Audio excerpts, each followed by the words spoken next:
Hello everyone, welcome to Naira study hub. आप सब कैसे हैं? आई होप अच्छे होंगे।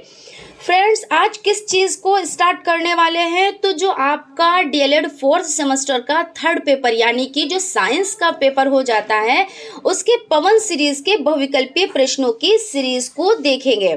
देखिए, इससे पहले हम लोग क्या पढ़ रहे थे, तो हम लोग डिटेल में चीज़ों को पढ़ रहे थे। तो ऐसा नहीं है कि अब डिटेल में चीज़ों को नहीं पढ़ेंगे, लेकिन आपका जैसे आज सैटरडे हो जाता है तो सैटरडे, संडे और मंडे हम लोग सीरीज को कंप्लीट करेंगे, क्योंकि एग्ज़ाम का जो टाइम है वो अब बहुत ज़्यादा नहीं बचा है, क्योंकि अक्टूबर लास्ट तक आपका रिजल्ट आ जाएगा और उसके बाद आपके एग्ज़ाम मान लीजिए अगर नवंबर में नहीं हो रहे हैं तो दिसंबर में तो आपके होने ही होने हैं। तो इस तरह से आपके पास बहुत ही कम टाइम बचा हुआ है, जिसमें आप लोगों को डिटेल में भी चीज़ों को देखना है, प्लस पवन सीरीज, राजन सीरीज को भी देखना है, प्लस आपको 2015 से 2022 तक के जितने भी सॉल्व पेपर है उनको भी करना रहेगा। तो इस तरह से आपके पास बिल्कुल भी टाइम नहीं है। तो हम लोग आज स्टार्ट करेंगे बहुविकल्पीय प्रश्नों की सीरीज से, ठीक है ना। ये सीरीज आपकी 2 से 3 दिन तक चलेगी, क्योंकि 25 क्वेश्चंस की सीरीज हम लोग आज पढ़ेंगे। उसके बाद इसी तरह से 25 क्वेश्चंस की सीरीज हम नेक्स्ट डे में पढ़ेंगे, ठीक है ना। तो इस तरह से चीज़ों को कंप्लीट करेंगे। सो फ्रेंड्स, अगर अभी तक आप लोगों ने चैनल को सब्सक्राइब नहीं किया है तो प्लीज़ सब्सक्राइब कर लें और बेल आइकन को भी ज़रूर प्रेस कर लें। तो चलते हैं, देखते हैं आज की सीरीज का फर्स्ट नंबर क्वेश्चन। तो आपका हो जाता है विद्युत धारा का मात्रक होता है। तो इसमें आपका हो जाता है कूलाम होता है, या एम्पियर होता है, या वोल्ट होता है, या सेकेंड होता है। तो इसका जो राइट आंसर हो जाता है वो आपका हो जाता है एम्पियर, यानी कि जो आपका बा ऑप्शन है वो राइट हो जाता है। उसके बाद आपका जो क्वेश्चन है कि किस सेल को पुनः आवेशित किया जा सकता है। तो इसमें आपका ऑप्शन आ हो जाता है शुष्क सेल, ऑप्शन बा हो जाता है सीसा संचायक सेल, ऑप्शन सा हो जाता है वोल्टीय सेल और ऑप्शन दा हो जाता है डेनियल सेल। तो इसका जो राइट आंसर हो जाता है वो आपका बा ऑप्शन यानी कि सीसा संचायक सेल हो जाता है। क्वेश्चन है आपका, निम्नलिखित में से कौन सा कथन सही है? चुंबक के समान ध्रुवों में आकर्षण होता है, पृथ्वी चुंबक की भांति व्यवहार करती है, चुंबक के विपरीत ध्रुवों में प्रतिकर्षण होता है, या ऑप्शन दा है चुंबक का निश्चित परीक्षण प्रतिकर्षण होता है। तो इसमें जो आपका बा ऑप्शन हो जाता है, यानी कि पृथ्वी चुंबक की भांति व्यवहार करती है। देखिए, जब पेड़ में फल लगा होता है तो क्या होता है कि इस फल को, जैसे जब गुरुत्वाकर्षण की खोज हुई थी तो कैसे, देखिए ये फल था और ये जमीन पर गिरा, मतलब जमीन इसको खींचती है अपनी तरफ।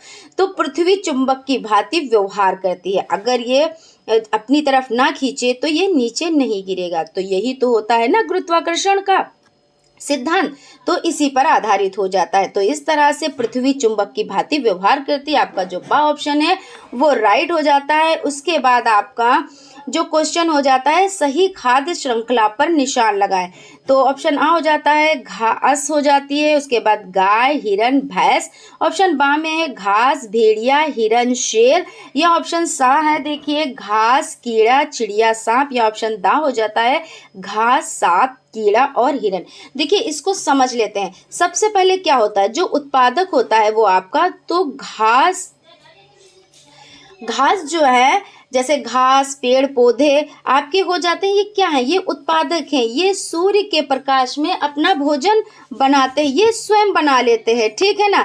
तो इनको क्या कहा जाता है, इनको उत्पादक कहा जाता है। अब बात करें कि जब ये जो पेड़ पौधे इनको कौन खाता है, तो इनको जैसे कीड़े, अब यहाँ पे आपका एक ऑप्शन है यहाँ पे कीड़े, तो कीड़े खाते हैं। उसके बाद इन कीड़ों को कौन खाता है, तो कीड़ों को कौन खाता है, तो चिड़िया खाती है ना। और फिर चिड़िया को कौन खाता है, तो चिड़िया को सांप खाता है, ठीक है ना। तो यहाँ पे इस तरह से हो जाता है। तो इस अकॉर्डिंग आपका जो सा ऑप्शन है वो राइट हो जाता है। यानी कि कहने का मतलब ये है कि उत्पादक आपके हरे पेड़ पौधे हो जाते हैं जो सूर्य के प्रकाश में अपना भोजन स्वयं बनाते हैं, यानी खुद से बनाते हैं।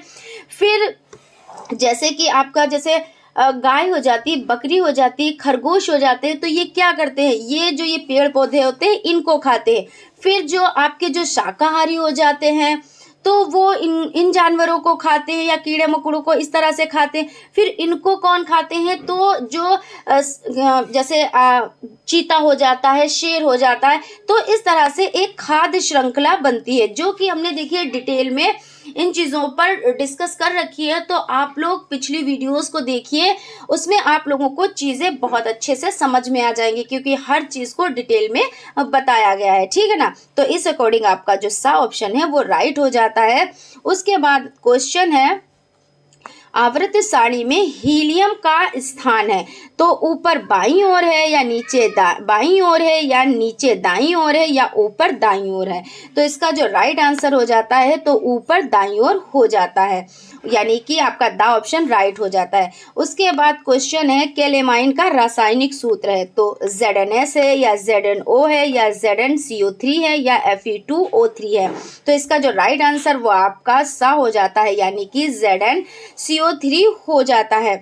उसके बाद क्वेश्चन देख लेते हैं, RBC की जीवन अवधि कम हो जाती है तो एनीमिया रोग में, थैलेसीमिया रोग में या हीमोफीलिया रोग में या फाइलेरिया रोग में। तो इसका जो राइट आंसर हो जाता है वो आपका ऑप्शन बा हो जाता है, यानी कि थैलेसीमिया रोग में हो जाता है। क्वेश्चन की तरफ चलते हैं। फ्रेंड्स देखिए, आप लोग क्लास अगर जैसे आप लोगों को अच्छी लगे, आपको जो सेशन है वो अच्छा लगता हो, तो प्लीज़ लाइक ज़रूर किया कीजिए। लाइक करने से क्या होता है कि हमें एनर्जी आती है, यही हमारा एनर्जी का स्रोत हो जाता है।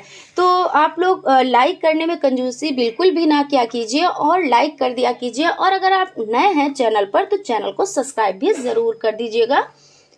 तो चलते हैं सीरीज की तरफ। देखिए क्वेश्चन है, किसी आवर्त में बाएं से दाएं जाने पर तत्वों की धन विद्युत प्रवृत्ति बढ़ती है या धात्विकता बढ़ती है या आयनिक त्रिज्या बढ़ती है या तत्वों के ऑक्साइड की क्षारीय प्रवृत्ति घटती जाती है। तो इसमें जो आपका राइट आंसर हो जाता है वो आपका हो जाता है तत्वों के ऑक्साइड की क्षारीय प्रवृत्ति घटती जाती है। द ऑप्शन आपका राइट हो जाता है। उसके बाद क्वेश्चन है, लेमार्कवाद का आधार है तो जाति उद्भवन हो जाता है, उपार्जित लक्षणों की वंशागति हो जाती है या जनसंख्या गतिकी होती है या जीवन संघर्ष होता है। तो इसमें आपका जो राइट आंसर है लेमार्कवाद का सिद्धांत, ये हम लोग बहुत डिटेल में पढ़ चुके हैं, आप लोग वीडियोस को देख सकते हैं, ठीक है ना। तो उसमें जब आप देखेंगे तो चीज़ें आपको बहुत अच्छे से समझ में आ जाएंगी। तो इसमें आपका हो जाता है उपार्जित लक्षणों की वंशानुगत यानी वंशागति, ऑप्शन बा जो है वो राइट हो जाता है। क्वेश्चन है, निम्नलिखित में से कौन सा समीकरण नहीं है। तो आपका जो समीकरण ये हो जाता है बा, यानी I = Q/T, ये आपका नहीं है, इसलिए यही आपका राइट आंसर है। और इस तरह के क्वेश्चन में आप लोग ध्यान दिया कीजिए जहाँ पे नहीं पूछ रहे हैं, यानी कि ऐसा होता है कि नहीं का मतलब जो सही होते हैं उस पर टिक नहीं करना होता, जो गलत होते हैं उस पर टिक करना होता है, ठीक है ना। तो यहाँ पे ये गलत हो जाता है, यानी बा ऑप्शन, तो यही आपका राइट माना जाएगा, राइट ही होता है, क्योंकि यहाँ पे नहीं नेगेटिव पूछ रहे हैं, नेगेटिव का मतलब यानी गलत ही पूछ रहे हैं। उसके बाद आपका हो जाता है, तृतीय उपभोक्ता है तो हरे पौधे, चूहा, सांप या बाज। तो सबसे पहले हम चीज़ को समझ लेते हैं कि तृतीय उपभोक्ता और उत्पादक, जैसे उत्पादक कौन होते हैं, उत्पादक इस तरह का क्वेश्चन एग्जाम में, जैसे इस तरह के क्वेश्चन एग्जाम में बनते हैं कि उत्पादक कौन है, उपभोक्ता कौन है, तृतीय उपभोक्ता कौन है, प्रथम उपभोक्ता कौन है। तो देखिए ये आपका जो क्वेश्चन है ये 2020 में आया हुआ क्वेश्चन है। कब का आया हुआ है, तो 2020 में। तो इसलिए देखिए इस तरह के क्वेश्चन आपके लिए इम्पोर्टेंट हो जाते हैं। तो जो उत्पादक हैं वो आपके जो पेड़ पौधे हैं, यानी हरे पेड़ पौधे हैं, वो उत्पादक हो जाते हैं, वे सूर्य के प्रकाश में अपना भोजन स्वयं बना लेते हैं। अब बात की जाए, देखिए इन पौधों को कौन खाता है, तो इन पौधों को देखिए जो शाकाहारी छोटे छोटे जीव होते हैं वो खाते हैं, है ना। उसके बाद उनको कौन खाता है, तो उनको मांसाहारी खाते हैं। और उसके बाद यहाँ पे तृतीय उपभोक्ता की बात हो रही है, तो देखिए इनको देखिए, छोटे जैसे आपका खरगोश हो जाता है, बकरी हो जाती, गाय हो जाती, इनको ये पेड़ पौधों को खाते हैं। फिर इनको जो मांसाहारी हो जाते हैं वो खाते हैं, है ना। और जो तृतीय उपभोक्ता होते हैं जैसे बाज, है ना, तो ये खाते हैं। तो यहाँ पे तृतीय उपभोक्ता की बात हो रही है, तो जो आपका बाज हो जाता है वो तृतीय उपभोक्ता हो जाता है। तो इस तरह से आपका द ऑप्शन राइट हो जाता है। क्वेश्चन है उपधातु है, तो इसमें कौन हो जाता है? लोहा है, आर्सेनिक है, सोना है, ग्रेफाइट है। तो सबसे पहले समझ लेते हैं कि देखिए इसमें जो आंसर आपका हो जाता है वो आर्सेनिक हो जाता है। और इसको थोड़ा सा डिटेल में जान लेते हैं। देखिए आवर्त सारणी के पंचम मुख्य समूह का एक रासायनिक तत्व क्या है, और इसकी स्थिति फास्फोरस के नीचे तथा एंटीमनी के ऊपर होती है। तो यानी कि ये आपका इस तरह से हो जाता है। अब चलते हैं, देखते हैं क्वेश्चन। उपार्जित लक्षणों के वंशागति का सिद्धांत संबंधित है, तो डार्विन से, जीन बैप्टिस्ट लेमार्क से, हुगो डी ब्रीज से, या इनमें से कोई नहीं। तो इसका जो राइट आंसर हो जाता है वो आपका ऑप्शन बा हो जाता है, यानी कि जीन बैप्टिस्ट लेमार्क से, यानी कि बा ऑप्शन राइट हो जाता है। उसके बाद क्वेश्चन की तरफ चलते हैं। क्वेश्चन देख लेते हैं। नोबेल गैस का उदाहरण है, तो क्या है उदाहरण? तो हाइड्रोजन हो जाता है, ऑक्सीजन हो जाता है, कार्बन डाइऑक्साइड हो जाता है, या रेडॉन हो जाता है। तो इसमें आपका राइट आंसर रेडॉन हो जाता है, यही आपका राइट आंसर है। जनित द्वारा ऊर्जा का रूपांतरण होता है। विद्युत ऊर्जा का यांत्रिक ऊर्जा में, विद्युत ऊर्जा का रासायनिक ऊर्जा में, यांत्रिक ऊर्जा का विद्युत ऊर्जा में, या रासायनिक ऊर्जा का ऊष्मीय ऊर्जा में। तो इसमें आपका जो ऑप्शन सा है वो राइट हो जाता है, यानी कि यांत्रिक ऊर्जा का विद्युत ऊर्जा में। अब क्वेश्चन है आपका विद्युत धारा का मात्रक है। विद्युत धारा का मात्रक क्या है? तो कूलाम हो जाता है, एम्पियर हो जाता है, सेकेंड हो जाता है, या वोल्ट हो जाता है। तो इसका जो राइट आंसर है वो आपका एम्पियर हो जाता है। क्वेश्चन है हेमेटाइट किसका अयस्क है? तो सोने का है, या तांबे का है, या लोहे का है, या कैल्शियम का है? तो हेमेटाइट जो अयस्क है वो लोहे का हो जाता है। तो इस अकॉर्डिंग आपका सा ऑप्शन राइट हो जाता है। चलते हैं क्वेश्चन की तरफ। देखिए मिश्र धातु है। मिश्र धातु कौन है? तो पीतल है, तांबा है, जस्ता है, या टिन है? तो इसमें आपका हो जाता है पीतल। मिश्र धातु कौन है? तो पीतल हो जाती है। इसमें देखिए तांबे और जस्ते के संयोग से बनता है ना। और जिसमें 36% क्या होता है? 36% आपका जस्ता हो जाता है। तो किसका ये मिश्रण हो जाता है? तांबे और जस्ते के संयोग से ये बनता है, ध्यान रखिएगा। उसके बाद है भारत में एनीमिया के कारण है। तो गरीबी है, अज्ञानता है, गंदा रहन सहन है, उपरोक्त सभी है। तो आपका जो दा ऑप्शन है वो राइट हो जाता है, यानी कि गरीबी भी है, अज्ञानता भी है, गंदा रहन सहन है, और ये जो आपके उपरोक्त सभी हो जाते हैं, यही आपका राइट आंसर हो जाता है। उसके बाद उत्परिवर्तन का कारण है जीन परिवर्तन, जीवन संघर्ष, या उद्विकास, या प्राकृतिक चयन। तो इसमें आपका जो राइट आंसर हो जाता है वो आपका जीन परिवर्तन हो जाता है। क्वेश्चन है आपका निम्नलिखित में से दिष्ट धारा का प्रयोग करते हैं। तो पंखा, टॉर्च, टीवी, या कूलर? तो इसमें आपका जो राइट आंसर हो जाता है वो आपका हो जाता है टॉर्च, यानी कि जो बा ऑप्शन है वो राइट हो जाता है। क्वेश्चन है पौधों एवं जंतुओं की बीज की कड़ी है। तो बीज की कड़ी कौन है? अमीबा है, या युगलीना है, या वायरस है, या क्लेमाइडोमोनास है, ठीक है ना। तो इसमें जो आपका आंसर हो जाता है वो युगलीना हो जाता है। क्या हो जाता है? तो युगलीना, यानी कि जो बा ऑप्शन है।